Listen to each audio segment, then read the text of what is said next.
ఖండిస్తున్నాం. ఈరోజు ముఖ్యమంత్రి గారు బడ్జెట్ పై చర్చ జరుగుతున్న సందర్భంగా సభలో ప్రవేశించి బడ్జెట్ కు సంబంధం లేకుండా కాళేశ్వరం ప్రాజెక్టుకు సంబంధించిన అంశాన్ని తీసుకొని దానిపైన మాట్లాడుతూ అది ఎజెండాలో లేకున్నా బిజినెస్లో లేకున్నా కాళేశ్వరం ప్రాజెక్టు పైన మేడిగడ్డకు పర్యటన పైన మాట్లాడుతూ అసభ్య పదజాలంతో కేసీఆర్ గారిని దూషించడం జరిగింది.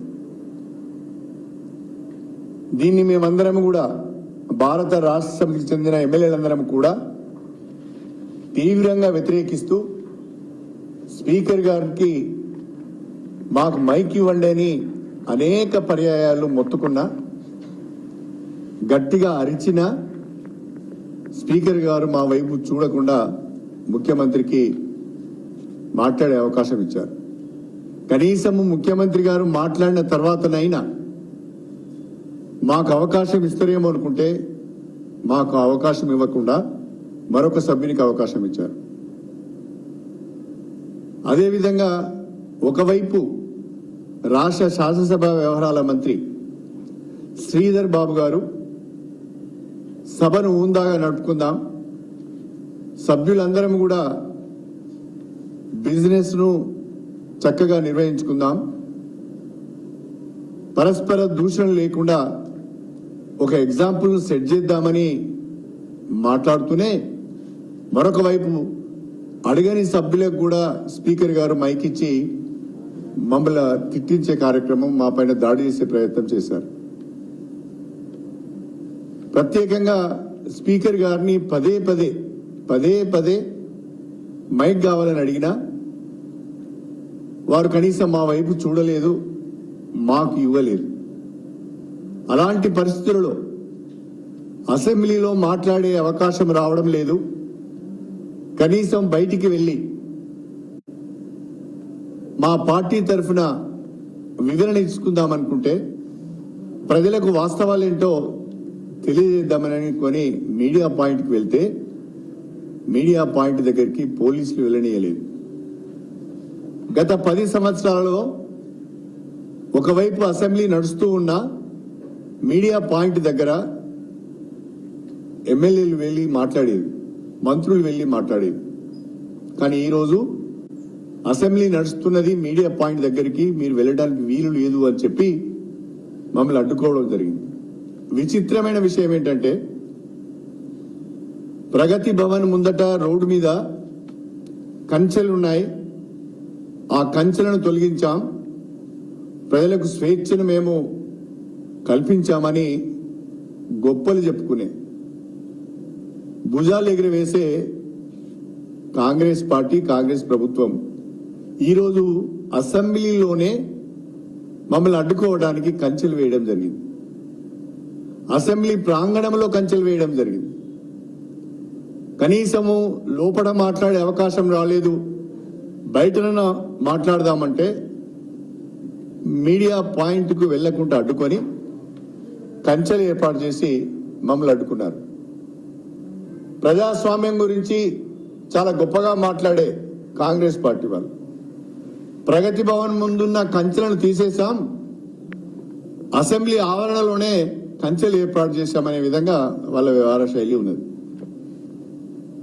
ఇంత దారుణమైన అప్రజాస్వామిక పద్ధతులు ఎన్నడూ చూడలేదు. అసెంబ్లీ ప్రాంగణంలో ఎన్నికైన ఎమ్మెల్యేలు ఎక్కడికైనా ఆ ఆవరణలో వెళ్ళటానికి, తిరగటానికి అవకాశం ఉంది. కానీ ఇవాళ ఎమ్మెల్యేలనే తిరగనీయకుండా అడ్డుకునే పరిస్థితి, దానికి కూడా బ్యారికేడ్స్. ఎట్లయితే మీరు అసెంబ్లీకి ఎంటర్ అయ్యే ముందు రోడ్డు మీద కంచెలు ఎట్లాగైతే పెట్టారో అదే పద్ధతిలో అసెంబ్లీ లోపల కూడా మీడియా పాయింట్కి పోకుండా కంచెలు పెట్టారు, బ్యారికేడ్స్ పెట్టారు.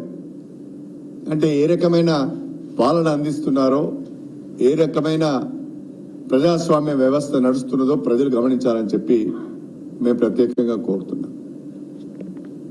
ముఖ్యమంత్రి గారు, అదేవిధంగా సభ్యులు కోమటిరెడ్డి వెంకటరెడ్డి గారు ఇరువురు కూడా మాట్లాడిన అసభ్య పదజాలాన్ని రికార్డ్స్ నుంచి తొలగించాలని చెప్పి మేము డిమాండ్ చేద్దామని మైక్ అడిగినాం. స్పీకర్ గారు నేను రికార్డ్స్ ను పరిశీలిస్తా అన్నారు.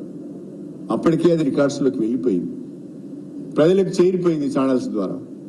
కానీ ఇంకా రికార్డ్స్ ను పరిశీలిస్తామనే మాట మాట్లాడలే తప్ప మాకు మైక్ ఇచ్చే ప్రయత్నం చేయలేదు. రాష్ట్ర ప్రభుత్వం యొక్క డొల్లతనాన్ని, బడ్జెట్ లో ఉన్న డొల్లతనాన్ని, 6 గ్యారంటీలు 16 హామీలు, కాంగ్రెస్ పార్టీ అభయహస్తం మేనిఫెస్టో, అన్ని డిక్లరేషన్లు ఇచ్చిన హామీలన్నీ కూడా మోసపూరితమైన హామీలే అని మేము చెప్పే ప్రయత్నం చేసినప్పుడు, బడ్జెట్ లో కేటాయింపులతో సహా ఏ రకంగా ప్రజలను మోసం చేస్తున్నారో చెప్పడానికి ప్రయత్నం చేసినప్పుడు, గత ప్రభుత్వం గడిచిన 10 సంవత్సరాలుగా ఏ రకమైన ఆర్థిక అభివృద్ధి సాధించిందో, వివిధ రంగాల్లో అభివృద్ధి సంక్షేమాన్ని సాధించిందో చెప్పడానికి ప్రయత్నం చేస్తే అది జీర్ణించుకోలేకపోయారు. దాన్ని అడ్డుకోవడానికే గందరగోళం సృష్టించారు. దాన్ని అడ్డుకోవడానికే సీఎం గారు సభలోకి వచ్చి మాట్లాడడం జరిగింది. మన నాయకుడు మేమందరం కూడా నడిపించేవాడు, స్పీకర్ గారు భరోసా ఇచ్చేవాడు, మా అందరిని రమ్మన్నారు. కానీ ఒకటే చెప్పాం, మాకు మైక్ ఇవ్వకుండా, మాకు అవకాశం ఇవ్వకుండా బయటికి వెళ్ళగొట్టి మళ్ళీ ఇప్పుడు మాట్లాడడానికి రమ్మంటే మేము రావడానికి సిద్ధంగా లేము. మాకు అవమానం జరిగింది. మా నాయకుడిని దుర్భాషలాడారు, మా నాయకుడిని అసభ్య పదజాలంతో తిట్టారు. నన్ను కూడా ఒక సభ్యుడు అసభ్య పదజాలంతో నా పైన కూడా దాడి చేశాడు. ఇవి మీరు ఎక్స్పంజ్ చేయకుండా, రికార్డ్స్ నుంచి ఎక్స్పంజ్ చేయకుండా వచ్చే ప్రసక్తి లేదు అని మేము స్పష్టంగా చెప్పడం జరిగింది. కనీసం ఈ విషయాలన్నా ప్రజలకు తెలియాలి.